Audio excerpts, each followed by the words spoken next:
Hello students, तो चलिए आज हम लोग शुरुआत करते हैं क्लास 9 के एक्सरसाइज 7.1 के क्वेश्चन नंबर 4 का, जो कि है L and M are two parallel lines intersected by another pair of parallel lines P and Q. Show that triangle ABC is congruent to triangle CDA.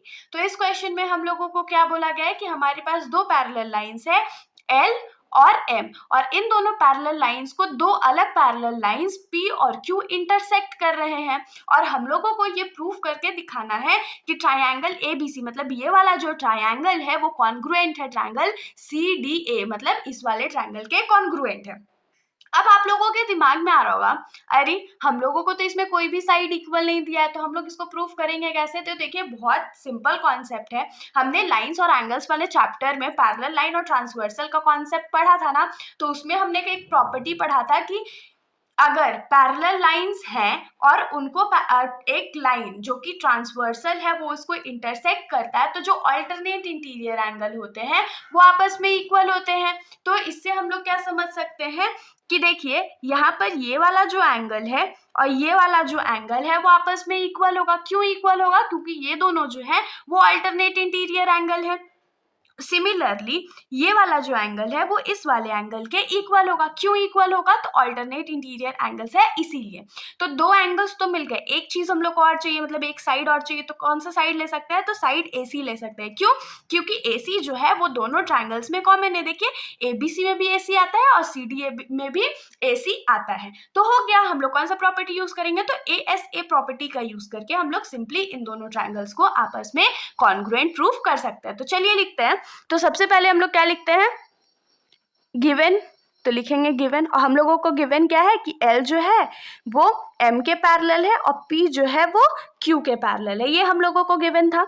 उसके बाद हम लोगों को टू प्रूफ क्या करना है? हम लोग को प्रूफ क्या करके शो करना है कि ट्रायंगल ABC जो है वो कॉन्ग्रुएंट है ट्रायंगल CDA के। ये हम लोगों को प्रूफ करके दिखाना है। तो अब हम लोग कैसे इसका प्रूफ करेंगे? तो लिखेंगे प्रूफ, और प्रूफ में सबसे पहले हम लोग क्या लिखते हैं? ट्रायंगल की नेमिंग। तो कैसे लिखेंगे? जो क्वेश्चन में नेमिंग हम लोग को गिवन है हम लोग वही कर देंगे।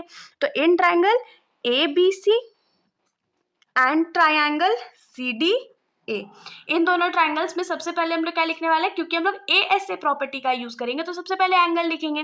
तो इस वाले एंगल को लिख लेते हैं। तो इस वाले एंगल को क्या लिखेंगे? एंगल BAC जो है वो किसके बराबर है? तो एंगल ACD के।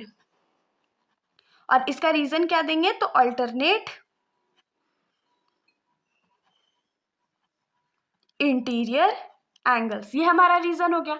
उसके बाद हम लोग एक चीज और क्या लिखेंगे? AC साइड जो है हमारा वो कॉमन है ना, तो यहाँ पर क्या लिखेंगे कि AC is equals to AC हो गया, और इसका रीजन क्या जाएगा? तो कॉमन जाएगा। उसके बाद लास्ट वाला हम लोग क्या लिखेंगे? इस वाले एंगल को इस एंगल की इक्वल करेंगे, तो एंगल BCA जो है वो किसके बराबर हो जाएगा? तो एंगल DAC के। और इसका रीजन क्या लिखेंगे? तो अल्टरनेट इंटीरियर एंगल्स। तो इसके साथ हमारा ये जो ASA प्रॉपर्टी लिखने का काम था वो हमने लिख लिया। तो अब देयरफॉर हम लोग क्या लिखेंगे कि therefore by ASA congruence triangle ABC जो है वो कॉन्ग्रुएंट है ट्रायंगल CDA के। यही तो हम लोगों को प्रूफ करना था। तो आप खुशी खुशी लिख दीजिए हैंस प्रूफ्ड।